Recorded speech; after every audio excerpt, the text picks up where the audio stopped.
Hello and welcome back, and today we have another figure battle for you. This time it's another Autobot Decepticon grudge match. In this corner we have Minerva from the Transformers Legacy Collection, and this figure was a Walgreens pharmacy exclusive in the US. Although she was first sighted in late 2022, I did not actually find her in a store until almost a year later. And in this corner we have Decepticon Crasher from the Walmart exclusive series Transformers Legacy Velocitron Speedia 500. Say that 5 times fast. There were 2 waves in that exclusive series, and while I did see the first wave in stores, I did not see any figures from the second wave.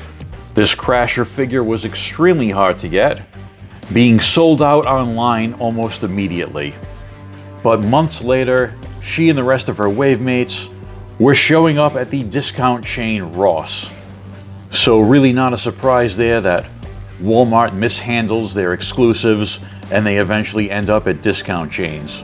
I don't have a Ross in my area, but I was able to find this Crasher on eBay for just about original retail price. So let's take a look at these 2 figures and these 2 characters. The original Generation 1 Minerva appeared in the Japanese exclusive series Super God Master Force in 1988.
Minerva was one of 3 junior headmasters that appeared in that series. The character of Minerva was actually a human teenager. She and her companions were given Master Brace technology by the Autobot Chrome Dome. With that technology, Minerva could transform into a headmaster and connect to a Cybertronian-built body called a Transtector. The idea behind this technology was that it could give humans the ability to defend Earth against the Decepticons themselves. Toward the end of the Master Force series, the humans were separated from their Transtectors, who became autonomous beings in their own right.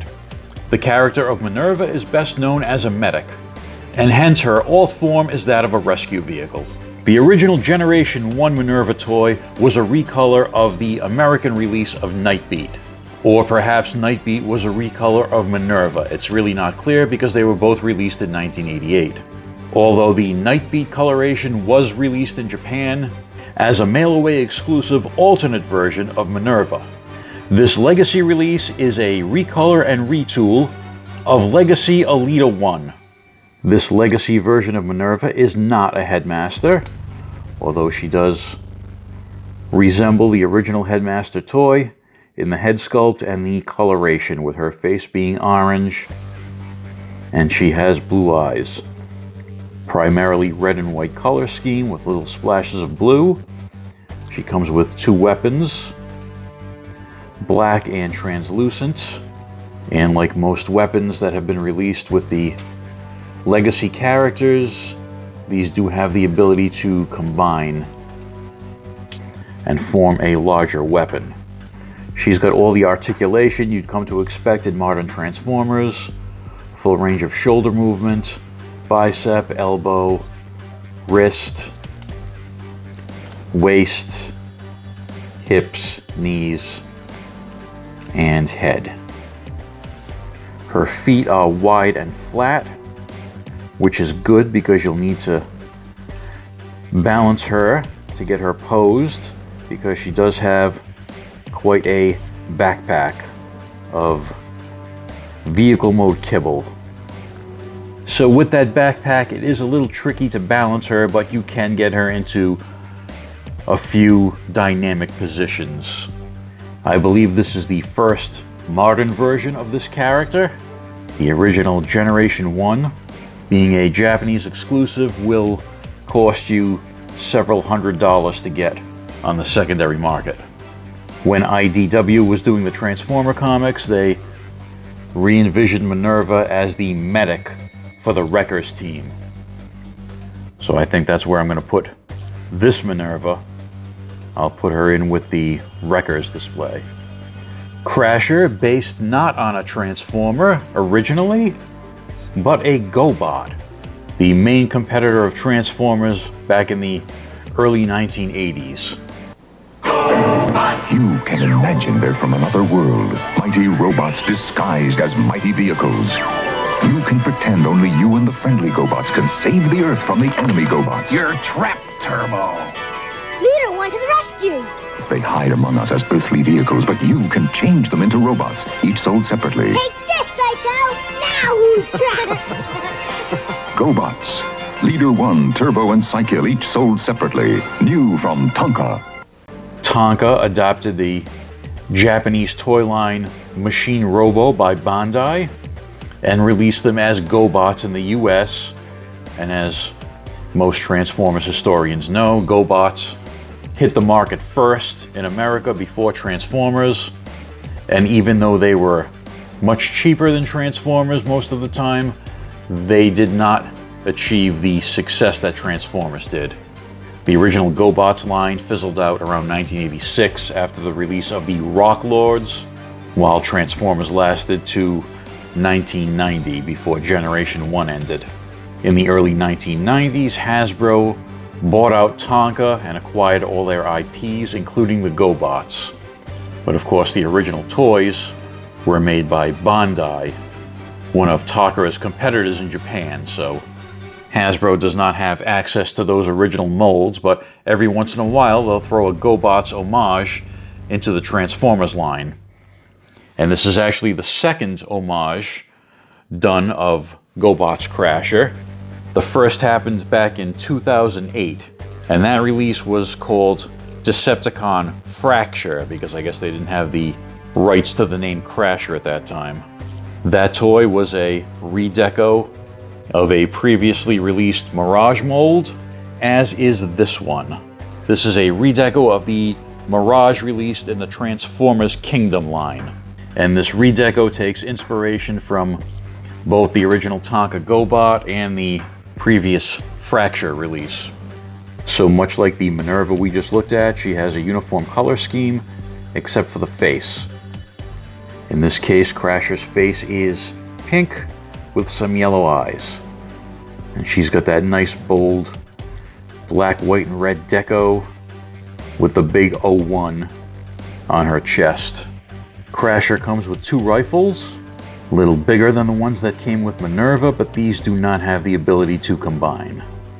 One thing that's easily noticeable is the forearms. She does have that hollow limb syndrome that many modern Transformers suffer from, where they have parts that flip out and there's just a big empty space.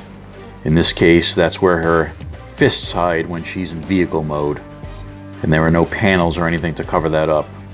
A lot of third-party makers have taken it upon themselves to create upgrade kits with pieces that you can plug into the empty panels on modern Transformers. I'm not sure if there's one for Crasher.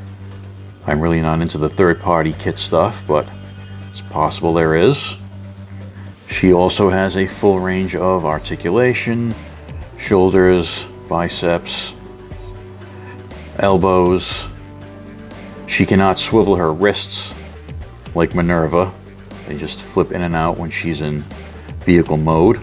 She does have a waist, hips, knees.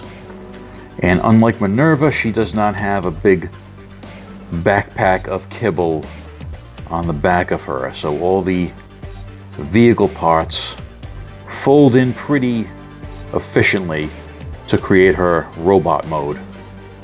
And she also has some nice posability.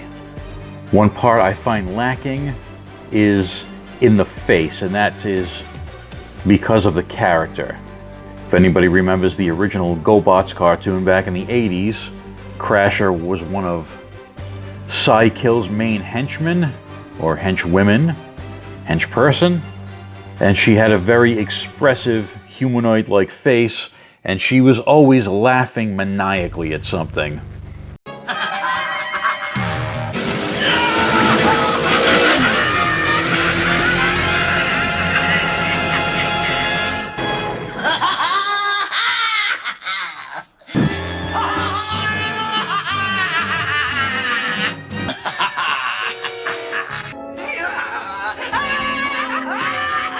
None of the toys produced of her at this point have really captured that maniacal expression.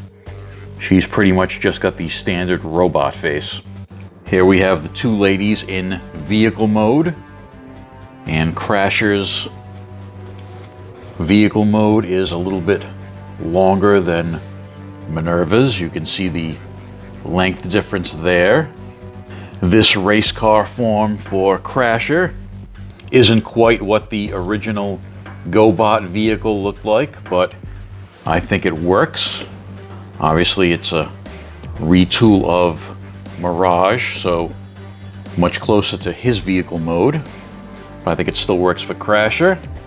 It's got a nice color scheme. You really can't go wrong with black, white, and red. The number on the hood is done nicely. You can see the Decepticon symbol there in the middle, done in silver against the red. Of course, the graphics are split because of the transformation. I think all the robot parts are pretty well hidden in the vehicle mode. Really can't see anything obvious. The two guns peg in on either side of the vehicle, and they look good like that. I'm having an issue actually getting the wheels to roll on the ground. It's such a low-profile vehicle. The wheels do roll nicely, but when you put her down, I can't get them to touch surface because of all the other parts. I'll have to adjust a few things and play around with that a little bit. Minerva's vehicle is very, very compact, tiny. Being that this is a legacy release, there are several different options to display the weapons, either separately or together. That's been one of the earmarks in the Legacy series, giving you different options for the weapons. I really like the color on this one as well, mostly rescue vehicle colors. The translucent blue windscreen stands out nicely. The only thing I don't like about this vehicle mode is the way the feet look in the back here. That doesn't look quite right. They could have done a better job incorporating those feet into the vehicle mode, because they kind of stand out like a sore thumb in the back there. And I notice her wheels don't roll quite as nicely as Crasher's did. So after a good look at both of these, who do I think is the better figure? Who will win the day, Autobot or Decepticon? Sorry, Autobot fans, but evil wins this battle. I think the backpack is a big hindrance on Minerva, and her tiny little rescue car mode just wasn't as impressive as Crasher's larger race car mode. So for this battle, I'm picking Crasher as the winner. Do you agree? Let me know in the comments below. Thanks for watching, and I'll see you in the next video.